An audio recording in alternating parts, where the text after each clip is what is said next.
Hello, girls and boys. Welcome to Storytime Fun. This next story is dedicated to my granddaughter, valued victorious Violet.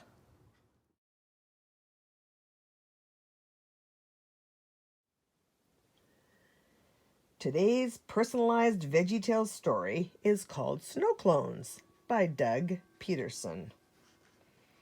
And the mission commander for this mission possible, number 5, is Violet.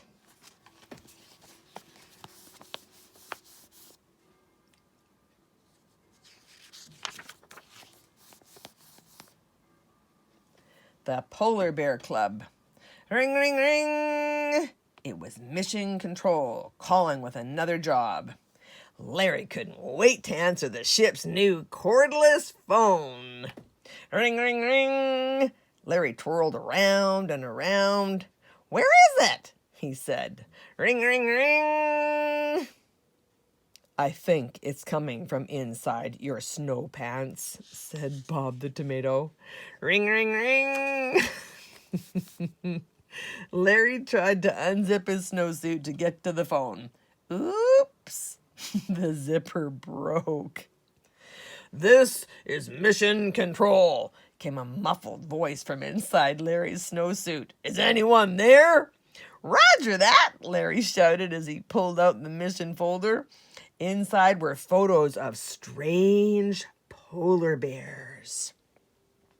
"These bears are very unfriendly," explained Mission Control. "They're mean to anyone who's different from them. Your mission, should you choose to accept it, is to teach them kindness. As usual, you will be led by Violet. She is an exciting leader." "This way," said Violet, leading the team into the deep snow. "Let's make snow angels," shouted Larry. Just as Larry plopped down in the snow, the ice split wide open. A team of commando polar bears wearing scuba gear burst out of the icy pond. "Grab the spies," they growled as they captured Larry, Bob, and Violet. "Spies? We're not spies!" exclaimed Violet. "That's what they all say." The polar bears stuffed the 3 into a tiny igloo. The igloo led to an underground snow fort where they were taken to the interrogation room. "How long have you been working for the Snow Clones?" asked the commander. "Who are the Snow Clones?" asked Larry. The bear slammed his huge paw on the table. "They're the weirdos who live on this island. We know you're working for them." "Just because they're different doesn't mean they're weirdos," said Violet. "God made us all different." Ring, ring, ring! Larry's snowsuit started ringing. "He's got a phone hidden inside his snowsuit. He's definitely a spy," said the commander. "Take him to the nanny boo-boo room." "What's that?" Larry wondered. "My guess is that it's where the bears tease you for being different," said Violet. "Your friend is smart," said the bear. "We'll tease you until you tell us about the Snow Clones." "We don't know the Snow Clones," said Bob. "We'll see about that," growled the bear as he took Larry away. Something fishy. Before they could get very far, the alarm bell rang. "Intruder alert!" snapped the commander. As warning lights flashed, Violet, Larry, and Bob were hurled into a jail cell. "We'll deal with you later," they snarled. "You'll be sorry you helped the Snow Clones invade our fortress." Clang! The prison door slammed shut. Suddenly, someone leaped into view. A seal dressed all in black. He did a forward flip and landed in a karate pose. This clearly wasn't an ordinary seal. For one thing, he was bright blue. "My name is Sergeant Hooyah," barked the creature. I'm a Navy SEAL. Violet asked, "Why are you behind bars?" "Because I'm different," said Hooya, "and I smell like fish." "But that's no reason to be put in prison," said Violet. "Well, I'm not going to be here very long," said the seal. "I've got a plan. Follow me." The seal pointed at a tub of fish in the corner. "There's a trap door in the bottom of the tub leading to a tunnel I made." "You want us to climb through a pile of fish?" asked Larry. "That's just plain weird." "Ring, ring, ring." The seal stared at Larry's snowsuit. "Your pants are ringing, and I'm weird." The Great Escape. Hooya opened the trap door, and Violet, Bob, and Larry followed through the fish and into the tunnel. Using his special commando hand signals, Hooya motioned for everyone to crouch down.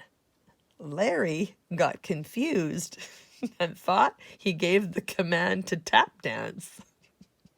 Unfortunately, Larry hit a patch of ice, lost control, and smashed against one of the walls.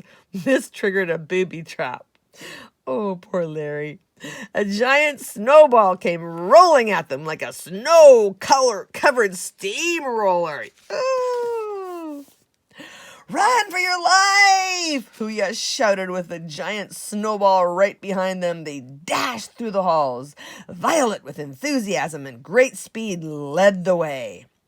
Suddenly, polar bears appeared at the other end of the hallway. Our heroes were trapped with a snowball on one side and bears on the other.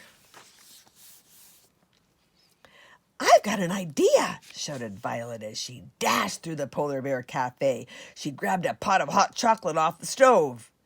"This is no time for hot chocolate," said Bob. Hooya understood what Violet was doing. He grabbed another pot. They both turned to face the snowball of doom. The secret of the clones. "Forget the hot chocolate," Larry shouted. "We don't have marshmallows." But Violet and Hooya had no plans to drink the chocolate. They hurled the hot beverage at the charging snowball. Splash! Hiss! Sizzle! The snowball melted to the size of a bowling ball. Just when they thought they were safe, the polar bears clamped their paws on them. "Good work," said one bear to another. "We caught the seal, his smelly friends, and the snow clones." "Let go of us," shouted one of the snow clones in a French accent. "Are these the snow clones?" asked Larry. "Yes," said one of the polar bears. "They're talking snowballs, and that's just plain weird." "But that's no reason to be mean to them," said Bob. "God created all of us differently." "Wait!" Violet shouted. "These aren't talking snowballs. If you let me go for just a second, I'll prove it." Violet handed 3 cups of hot chocolate to the snow clones. As the snowballs warmed up with the hot chocolate, their snowy bodies began to melt and drip. Let there be peas. Underneath the clones' coat of snow were 3 little peas. "Your peas?" said one of the bears. "Oui," said one of the peas. "We roll down the hills and get covered in snow. Is a problem." "They're not as weird as you think," said Violet. proving once again that she was a kind leader. Besides, even if someone looks strange on the outside, they might be really nice on the inside. You just have to look a little deeper. She's got a point there, said one bear to another. I suppose we could try being kind for a change.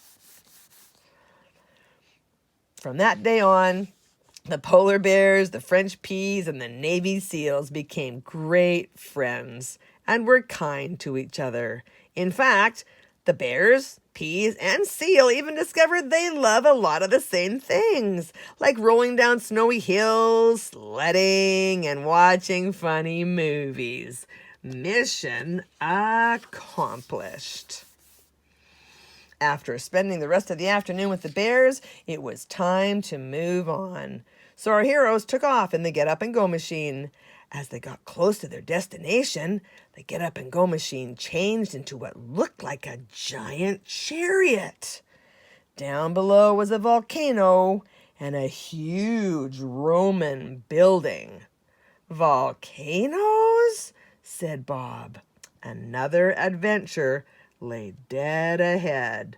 So stay tuned. And here's a little hint of what adventure number 6 has in store. Well, that's it for today. Stay tuned for adventure number 6.